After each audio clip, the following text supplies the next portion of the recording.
A K-pop band has a court order to unmask a critic on YouTube. Apple is releasing a standalone password manager. Windows recall has already been hacked, and there's some more updates on top of that and much more. Welcome to Surveillance Report 181, where we are dedicated to keeping you private and secure with the latest news from the past week. I am Nathan from The New Oil. And I'm Henry from Techlore. This week, I'm going to do something a little bit different. I've done this in the past, but it's been a while. We do have our usual ways of supporting us. We have Patreon for $5 a month. You get to ask us a question for the Q&A.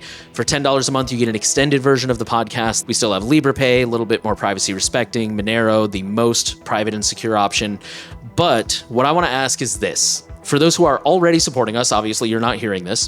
For those who are not, some of you are just never going to, and I accept that. I admittedly have a few podcasts like that. Some of you are not paying because money's tight right now. Again, totally get that. But I think there's a lot of you guys who are probably in the boat where you're like, I would be willing to pay if the offer was good enough.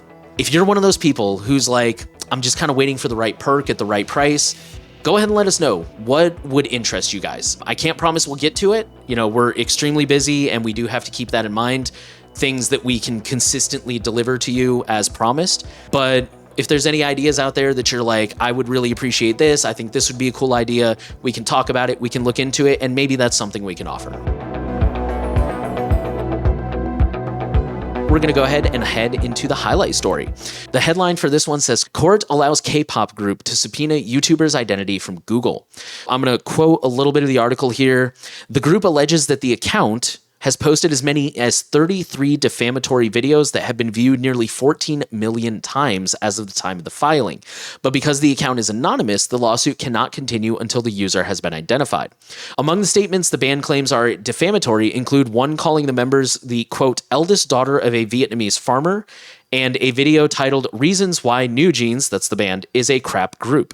Applicants hope to serve Google with a subpoena ordering Google to provide the name, gender, date of birth, address, email address, and telephone number associated with the YouTuber's Google account, as well as access logs such as timestamps, IP addresses, and port numbers of the account from October 1st of last year until the date of the document production. Because the band's request follows legal precedent, along with the fact that Google is not party to the lawsuit and the breadth of the request is not unreasonable, the district judge has authorized the subpoena and the limited discovery to be obtained from Google. The lawsuit is not the first of its kind under South Korean defamation law. More recently, a Korean agency called HYBE, H-Y-B-E, which represents groups like BTS, made a similar request to a U.S. court to compel X to reveal the identity of a user who it accused of defamation and harassment. Both HYBE and New Jeans are represented by the same South Korean attorney. I read a few different articles that were linked in this article to try and understand this better. I don't know. As far as I could tell, there doesn't seem to be any actual standing to this in terms of, like, for those of us who use the internet, like, there's haters. Like, Reasons Why New Jeans is a crap group. We have whole channels dedicated to hating us. Like, that's just the internet. Welcome to the internet. Welcome to being a public figure. Yeah, I couldn't find any actual, like, legit, by American standards, defamation or slander or anything like that.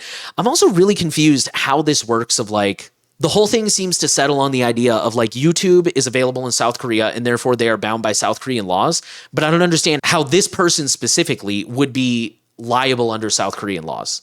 This is an interesting case from a privacy perspective because Google probably has this information either indirectly or directly. Like in the case of Henry and myself, we are eligible for what's it called? Ad revenue? Yeah, whatever the word for that is now. Ad revenue. We're eligible for that program. They have our names, they have our socials, they have some kind of address. They have that info. Or at very least, they've been tracking this user. They probably know who this user is because of Google Analytics and all that stuff. It is a reminder to be careful what you put out there. I don't know. I think that's all I got. Because until we see what exactly Google has about this person, I don't think we can give any more insight into that. But it is a reminder, like, be careful what you put on the internet and who might know what about you. I don't have too much to add. I would say maybe there's an implication here that the Korean government believes that the person who manages the account is a South Korean citizen for whatever reason. And that's why they might be even bothering with this in the first place. That's all I got. Maybe. That bit that I read where it says that, YouTube serves in South Korea and they're bound by South Korean laws. Apparently they've tried to do stuff like this before, but I don't know how that turned out. I don't know if it turned out they're like a foreign citizen, so it doesn't matter. Maybe they'll do the thing the US does where it's like, oh, we're preemptively banning you from the US, which admittedly I would like to visit Korea someday. So I think That would kind of suck if I got preemptively banned from South Korea, but... All right, and now the data breaches. Crooks threatened to leak 3 billion personal records stolen from background check firm. It includes individuals' full names, addresses, and address history going back at least 3 decades. Social security numbers, and people's parents, siblings, and relatives, some of whom have been dead for nearly 20 years. According to the attackers, this info is not scraped from public sources, though there may be duplicate entries for people in the databases. This was allegedly stolen or otherwise obtained from National Public Data, which is a small, it's not public data, that's the name of the organization, which is a small information broker based in Coral Springs, Florida, that offers API lookups to other companies for things like background checks. Now, there's actually a really cool small detail in this story. Essentially, something like almost every American was impacted by this, or like a majority of American citizens. And the few people who weren't were people who used opt-out removal services. They didn't say which services, but my assumption is that most data removal services, like people searching website removal services, something like Abind Delete Me and Cogni, whatever you use, likely removed whatever data this was snagging data from, essentially.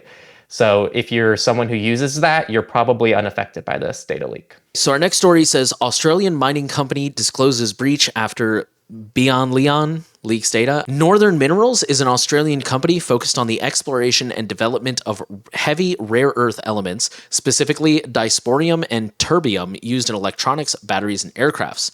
The cybercriminals, who have started to move towards data theft-based extortion over ransomware, published the following data: operational details, Australian and foreign projects documents, research and development data, financial information, personal data of employees, data of shareholders and potential investors, and email archives of Northern Minerals chairman and those of the executive director and CFO. Advance Auto Parts stolen data for sale after a snowflake attack. Advance operates almost 5,000 stores and 320 WorldPac branches and serves over 1,000 independently owned CarQuest stores in the US, Canada, Puerto Rico, the US Virgin Islands, Mexico, and various Caribbean islands. This included 380 million customer profiles, which included things like their names, emails, phone numbers, addresses, and more. 140 million customers' orders, 44 million loyalty and gas card numbers with details, auto parts and part numbers, sales history, employment candidate information with social security numbers, driver's license numbers, and demographic details. Transaction tender details were also included. While they also mentioned they're selling the stolen info of 358,000 employees, the company currently has around 68,000. The difference could be old data belonging to former employees and associates. The Los Angeles Unified School District is investigating data theft claims. So the LAUSD is the second largest public school district in the US, with almost 26,000 teachers, roughly 48,000 other employees, and more than 563,000 students enrolled during the 2023 to 2024 school year. The threat actor selling the allegedly stolen data for $1,000 says the CSV files put up for sale on the forum contain over 11 gigs of data, including over 26 million records with student information, more than 24,000 teacher records, and around 500,000 containing staff information. They shared 2 samples of data containing roughly 1,000 records that contain social security numbers, addresses, parent addresses, email addresses, contact info, and dates of birth as proof that the information was legitimate. Although the article did note that apparently none of this data in the sample came with like any sort of timestamp or verification of when it was taken. So this might be old data, but we don't know that for sure. Frontier, which is a leading US communications provider, warns of 750,000 of a data breach after extortion threats. This took place back in April, and we probably briefly mentioned this when it happened. There was a notice filed with the Maine Attorney General. A screenshot from the ransomware listing contains customer information like the full names, date of births, addresses, social security numbers, emails, subscription statuses, and service notes. So this is most likely an update. Christie's has started notifying clients of a data breach from Ransom Hub. So Christie's is a, quote, British auction house. The cybercriminals claim to have exfiltrated the full names, addresses, ID document details, and various other sensitive personal information of at least 500,000 Christie clients. There was a screenshot in the article, and based on that screenshot, when they say ID document details, I think they basically mean like full scans because they look like fields from like a CSV file or something. And they're things like birthplace, document number, issue date, issuing authority, expiry date, etc. Pretty much anything that might be on like a national document of some kind. Collection agency FBCS ups data breach tally to 3.2 million people. In late April, they reported roughly 1.9 million people in the US had sensitive information compromised in a data breach from February. The information that unauthorized actors reportedly accessed included full names, social security numbers, date of births, account information, and driver's license numbers or ID cards. The firm has now submitted a supplemental notice to the Office of the Maine Attorney General stating that the total number is now 3.2 million. The new data breach notifications have been sent out to those people starting on May 29th, informing them of the risks and the actions they need to take, albeit with a 3-month delay. This last one is a little bit different, but it's still worth noting. It says 361 million stolen accounts leaked on Telegram added to Have I Been Pwned. So this isn't a specific data breach per se. I'll go ahead and quote the article. A massive trove of 361 million email addresses from credentials stolen by password-stealing malware, credential stuffing attacks, and data breaches was added to the Have I Been Pwned data breach notification service, allowing anyone to check if their accounts have been compromised. Cybersecurity researchers collected these credentials from numerous Telegram channels where the stolen data is commonly leaked to the channel's users to build reputation and subscribers.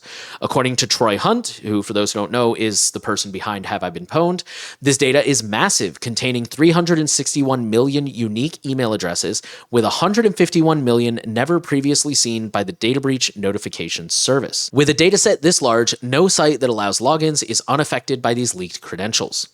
Users who are infected with information stealing malware will now have to reset every password on every account that was saved in their browser's password manager and any other site using the same credentials.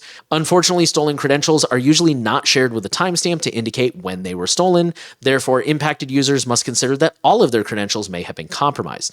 The best defense is to practice good cybersecurity habits, including not opening attachments from untrusted sources, download software from only trusted sources, enable file extensions in Windows, use antivirus software, and keep your software updated. Okay, and now we're going to go into companies, and the first couple stories are from Google. And the first one is Google Leak has revealed thousands of privacy incidents. So, turns out Google accidentally collected children's voice data, leaked the trips and home addresses of carpool users, and made YouTube recommendations based on users' deleted watch history, among thousands of other employee-related privacy incidents, according to a copy of an internal Google database which tracks 6 years' worth of potential privacy and security issues. Individually, the incidents, most of which have not been previously publicly reported, may only each impact a relatively small number of people or were fixed quickly. Taken as a whole, though, the internal database shows how one of the most powerful and important companies in the world manages and often mismanages a staggering amount of personal sensitive data on people's lives. In one example, there was a 2016 case where a Google employee reported that Google Street View systems were transcribing and storing license plate numbers from photos. They explained that Google uses an algorithm to detect text in Street View imagery, and they want to emphasize that this was an accident they added. The report says that the data had been purged. Some other incidents marked with high priority or are otherwise notable in the database include a filter that was supposed to stop children's voices from being collected, was not correctly applied. Waze's carpool feature leaked the trips and home addresses of other users. There was a quirk in Android's keyboard that meant that children were pressing the microphone button, resulting in Google logging audio from children as part of the launch of the YouTube Kids app. YouTube made recommendations based on videos users that they had deleted from their watch history, which was against their own policy. When iOS users of Google Drive or Docs set access controls on a file as anyone with a link, Google actually treated it as a public link. And YouTube videos uploaded as unlisted or private could appear publicly for a short time. There's really not much information on this right now, but for those who watched last week's surveillance report, I'm sure you saw Microsoft Recall. They are trying to replicate this with Google. So Google said they're trying to do a recall-like feature for Chromebooks, which they think is being called memory. It's about all we know about it so far. So just to put that on your radar. Now we're going to move on to some Apple news. Apple is to unveil new Passwords password manager app for iPhones and Macs. And that's what it's called, Passwords, which makes sense. Apple tends to just call it what it is: journal, notes, calendar, etc. Apple will reportedly unveil a standalone password manager named Passwords as part of iOS 18, iPad OS 18, and Mac OS 15 during the upcoming Apple Worldwide Developers Conference, or WWDC. According to sources speaking to Bloomberg, which I didn't cite that source because it was paywalled, so we're citing Bleeping Computer instead, the app will be powered by Apple's iCloud keychain, which is currently built into macOS and iOS. And then they point out that because it's built in, sometimes it can be a little hard to find, a little hard to manage. So they're hoping that the standalone app will be a little bit easier to manage. They also say a standalone app will also likely draw more attention and siphon users away from established password managers like Bitwarden, LastPass, and 1Password. The new app will reportedly be able to import the stored credentials in competing apps to make switching easier. And like LastPass, the app will reportedly feature different categories to which you can assign passwords, such as Wi-Fi networks, passkeys, and regular website accounts. Finally, the app will serve as a multi-factor authentication app, replacing other apps like Google Authenticator and Authy. We're going to give a little irony award to LastPass here, who said, LastPass has already responded to the announcement, telling Bleeping Computer that using independent software is better than being tied down to one vendor's operating system. Quote, at LastPass, we believe independence matters. Independence means that people have the freedom to access whatever application or website they want through any mobile device, any OS, and any browser, unquote. This next article says the M4 iPad Pro has a new privacy feature Apple hasn't told anyone about. Basically, it's the camera and microphone indicators. So this actually came from a post on Mastodon. They said, fun fact, it's the first device to support and use Apple's new secure indicator light mechanism. When using the microphone or camera, the corresponding indicator is effectively rendered in the hardware, making it less likely that any malware or user space app would be able to access those sensors without the user's knowledge. This one is from Microsoft, and it's an update, and they're making Windows Recall opt-in, and they're also securing data with Windows Hello. So there's been a ton of pushback for anyone following the internet on the new AI-powered recall, and I would check out last week's surveillance report if you want more coverage of that. But Microsoft says it will update the feature to be more secure and require customers to opt in to enable it. To further improve the feature's privacy and security, the company will also require users to prove that they're in front of the computer via Windows Hello to enable and use Recall. The search index database will also get an additional layer of decryption protection by Windows Hello Enhanced Sign-In Security, or ESS, which will only allow the user to access the encrypted data after authenticating. Microsoft initially claimed that the Windows Recall databases were secure because they were encrypted by BitLocker and only decrypted when the user logged into Windows 11. Malware was running on the computer, it could access the database fully because it runs after a user logs in and the data is decrypted. Our next story comes from LinkedIn, who is limiting targeted ads in the EU after a complaint over sensitive data use. They've confirmed they will no longer allow advertisers to target users based on data gleaned from their participation in groups. And that's like LinkedIn groups, like one of their features. The move comes from more than 3 months after a collective of civil society groups filed a complaint with the European Commission over a potential violation of the Digital Services Act. This comes from United Airlines, and they're starting to serve passengers personalized ads on seatback screens. They said its new platform, Connective Media, is already working with Norwegian Cruise Line, Macy's, IHG Hotels and Resorts, Televisa Univision, and JP Morgan Chase, which offers a host of co-branded credit cards with United. Customers can opt out of seeing targeted ads through a United webpage, and United says advertisers can't access customers' personally identifiable information. And finally, let's talk about Snowflake, because Snowflake says there is no evidence that attackers breached their platform to hack Ticketmaster. We mentioned this very briefly last week. We said this was a developing story, and we were hoping to have more information for you guys this week. Unfortunately, we don't have any satisfying information.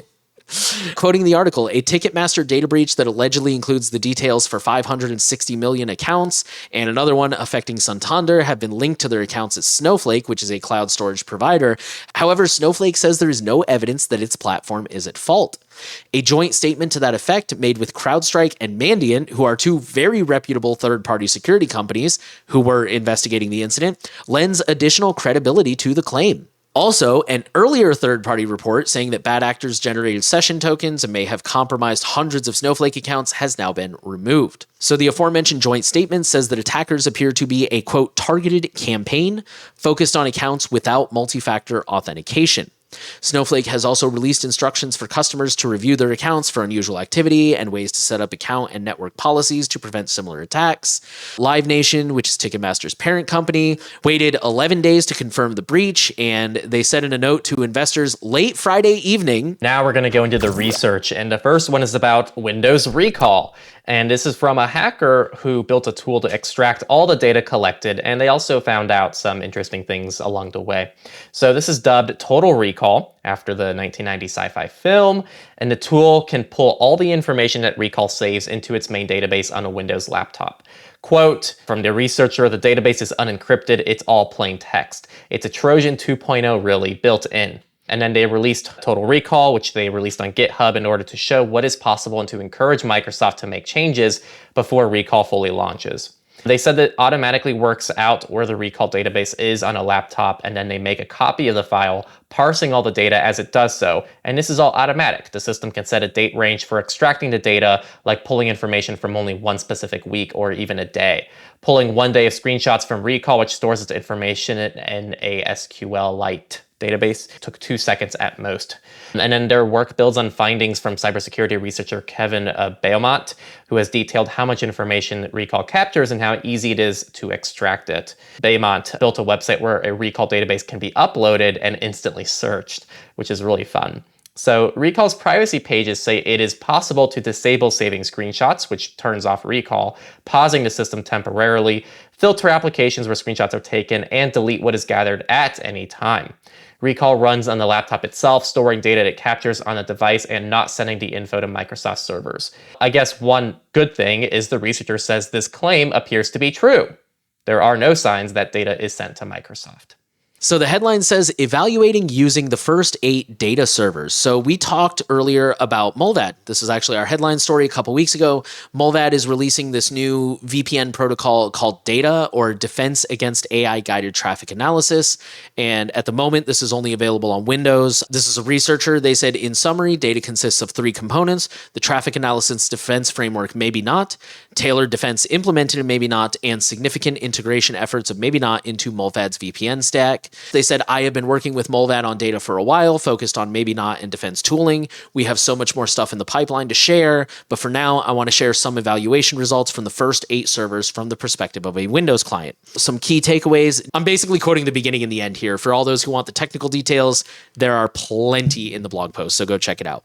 But some key takeaways: Data reduces the success rate of both DF and RF attacks. More prolonged traces offering slightly less protection. The protection costs around 2 to 4, what is that, millibytes?